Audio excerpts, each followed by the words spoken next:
LinkedIn is starting to focus on making content that you post more evergreen. Their focus is to have great content with a long shelf life that you can potentially be getting engagement for months, if not years. The tips I've learned in Japan that I'm taking back with me, and frankly, I think all American businesses can benefit from. The first one is customer service. I have had the pleasure of living in 3 wildly different countries over the last 10 years, and American businesses are frankly mid when it comes to customer service.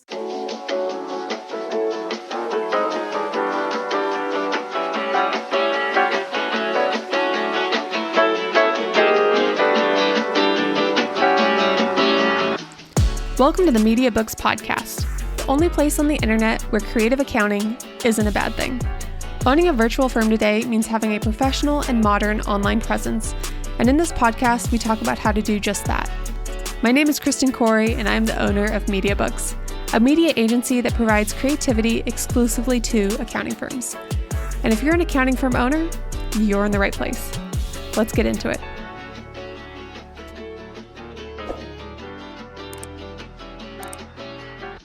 Welcome to another episode of the Media Books Podcast. If you follow me online or are subscribed to my newsletter, you may have heard I am moving to New Mexico.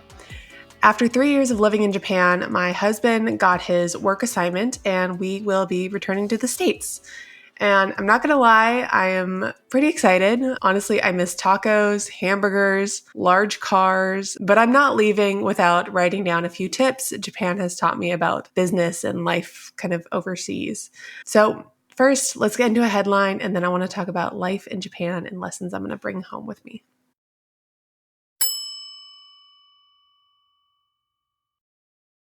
Okay, so social media today has reported that LinkedIn recently made some updates to their algorithm.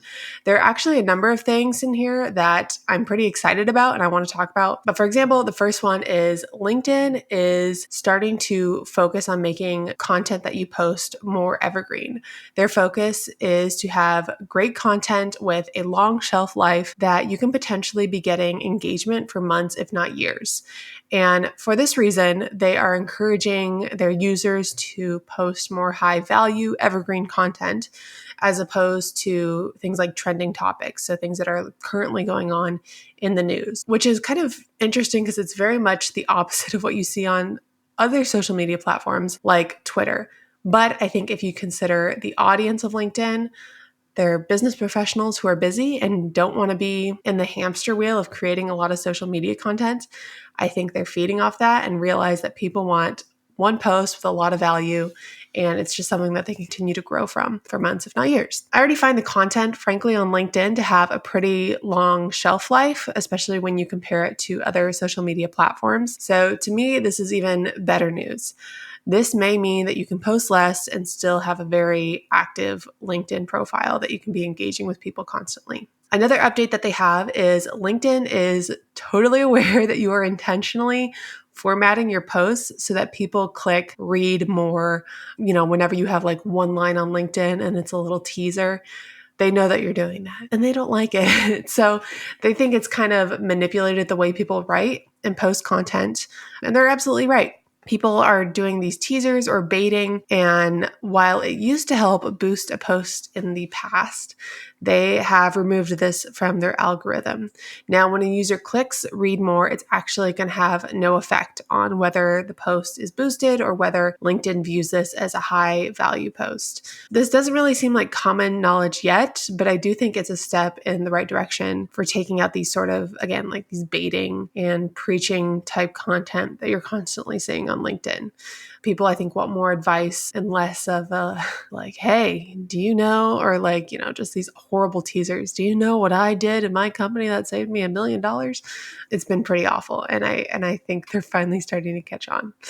Something else that they're doing is LinkedIn is also working on adding a button feature to your posts so that you can have a call to action. I'm especially interested in kind of seeing where this goes. Right now, they're just talking about a button, but I'm hoping that it'll actually not have an effect on whether your post does well or they dock you for it. In the past, if you have left links in your post, they kind of dock you on the algorithm. So people would have to create the post and then leave a link in the comments and then say, hey, go check out the link in the comments. And then, you'd have to pin the comment. It was a whole thing.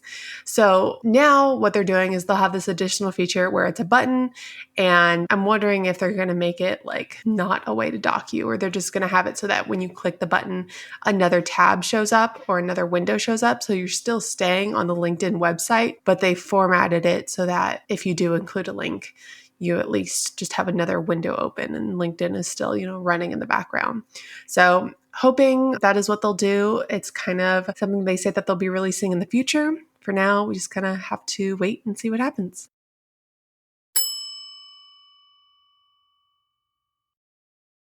So there has been a lot of ups and downs when it comes to life abroad and specifically life in Japan. During these last 3 years, I underwent IVF, which sounds like a negative, but it all went actually smoothly. Then I had my son, and my delivery was a pretty horrible experience. So that was a negative. Obviously, getting him was a positive. So it's, kind of the back and forth bittersweet.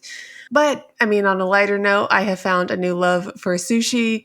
Simultaneously, I've been craving Chipotle since February of 2022. I mean, I've traveled to nearly 40 countries, and I can confidently say that Japan is a unique one, but I am happy to be heading back to the States. We are going to be moving back late this summer. We have a lot in the pipeline. I'm currently 5 months pregnant. We are buying a house in New Mexico.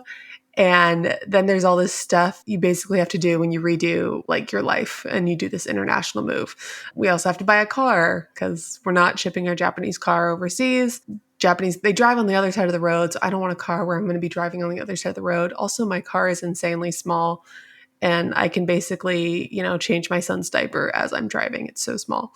We have to clear out our kitchen and completely replenish our food once we arrive. And it's a much more complicated process moving abroad than it is just down the street or something. So we're in the process of purging our house, getting movers to arrive.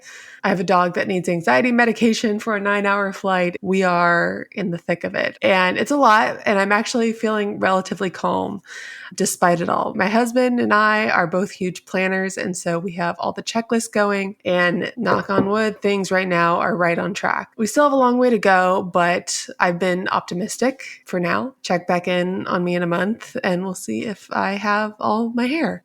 Anyways, leaving Japan, I mean, part of this process is, just closing down our life. We're eating at our favorite restaurants. I'm stocking up on homemade curry. I've never had it before, but they're just little cubes that you add to like beef or vegetables, and then you can make curry. And it's fantastic and one of our favorite things.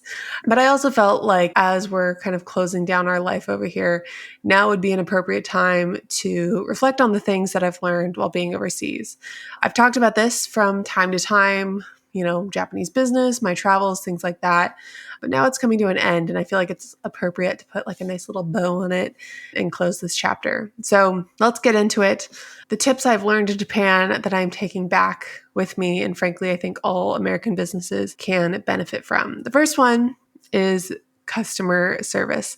I have had the pleasure of living in 3 wildly different countries over the last 10 years. And American businesses are frankly mid when it comes to customer service. France and European countries are the worst. And they know this too. Like they're very much aware. This isn't the French are rude thing. They have a sort of attitude of, I came to this restaurant to eat, not to have you bug me every 5 minutes to see if my meal is going well type of attitude, which is their culture. But coming from America, it feels like a significantly worse step down in customer service. Then you have America. And then you have Japan on the complete opposite side of France. And after having a baby in Japan, there is like Japanese customer service. And then there's like Japanese customer service with a baby, which is an entirely new level. Like, quick side note about being a mom in Japan, and then we'll get back to the business stuff. I recently traveled down to Guam, which required a bunch of different planes, but when I was traveling with the Japanese airlines, I was required to check my stroller, which is fine because when I checked my stroller, there was an attendant almost waiting for me with an airport stroller. And this isn't some like flimsy discount stroller, where it's all metal and, well, it was metal, but like where it's like a grocery store stroller. My kid loved it. It had 360 wheels, so I was able to move through the airport easily. It sat fully up and then fully reclined. It had sections built in for you to carry like all your bags. The only thing it didn't have was a cup holder. And frankly, the Japanese seem really against cup holders. I mean, compared to like America, where we always have like 10 drinks on us, our car has the smallest cup holders. I can't even get like a water bottle to fit in there. There are so few and they just don't work. But anyways, they give you this nice stroller and then you go through the airport, and then when it's time to get on your plane, you give the stroller back, you get on your plane, and then when you land, they've already like contacted your next location, and then they have another nice stroller waiting for you at the gate once you leave the plane. It's the nicest system. I love it. It's one thing I wish American Airlines kind of adopted. But it's that higher level of customer service where they don't really get anything back. And frankly, they would probably charge us in the US if we did something like that. But back to the business side of things, Japanese customer service is second to none. And I have a long list of examples. I mean, just little things like if you show up at the mall when it opens, if you're one of the first ones to walk through, all the workers stand outside their stores and they will wave and bow to you and greet you into the mall. And of course, our first time seeing this and experience it, we were totally shocked and we weren't really sure what to do. We're like, are they looking at us? Like, what do we wave back? Do we keep walking? We're like, I don't know if I should like smile. Like, I feel like I'm in a parade. And so it was really kind of weird the first time, but after a while you get used to it. And then I think maybe they've done a ton of Instagram videos about this, but when you're flying on an airplane, when the airplane's taking off, all the workers on the ground will like wave the plane goodbye.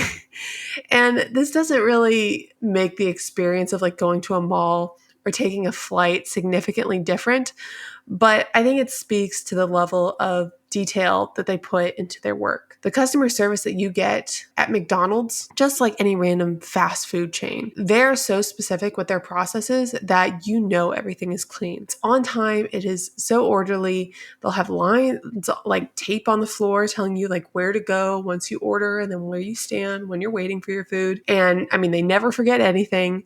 And that is really the central point of what I've noticed makes their customer service so great. They have processes for everything that they follow so specifically. You know the service is going to be great. It is going to be consistent, and every team member is on board. Japan is just a very interdependent culture and everyone is in on it. If you saw the Netflix documentary about blue zones, the people that live past 100, I think it's like 5 locations on Earth where people have the longest life expectancy. One of the cultural staples of Japanese culture is to have pride and purpose in their work. And it does not matter what job you are talking about, you can very easily tell every worker in Japan that you come across puts pride into their work and it feels purposeful to them. They seem happy to be there and they seem very intentional with everything they do and they don't seem tired by it. So something that I want to take back to the States is to have specific processes just like Japan for everything, a high level of customer service so that when mistakes do come, and they do come up in Japan, this is not to say that they do everything perfectly. Every once in a while they'll slip up, but at least you know that they're putting care in and they're going to do what they can to make it right. And then also I want my team to feel pride in their work and like they're contributing to something purposeful. And I think that is about joy and happiness and satisfaction, and the people that you interact with and people that interact with your business are going to see that. So that's definitely something that I want to take back, is just their extremely great customer service that I think makes it enjoyable for the customer, but also I think it makes it more enjoyable for the employees just because of how much pride and purpose that they feel in their work. Like so many remote workers, I am picky when it comes to my tech. I want a simple user interface, something that integrates with all the apps I'm already using, and I don't want to be nickel and dimed for every feature. I have run campaigns for plenty of accounting firms and used nearly every app under the sun, but for the past 4 years, I have been using Flodesk at MediaBooks. Flodesk offers a minimalistic user interface that does not cut back on any features. With workflows, automations, email campaigns, and advanced analytics, all for one price, I have no plans on switching anytime soon. And if you want to check out Flodesk, you can get 50% off for your first year by simply clicking the link in the show notes.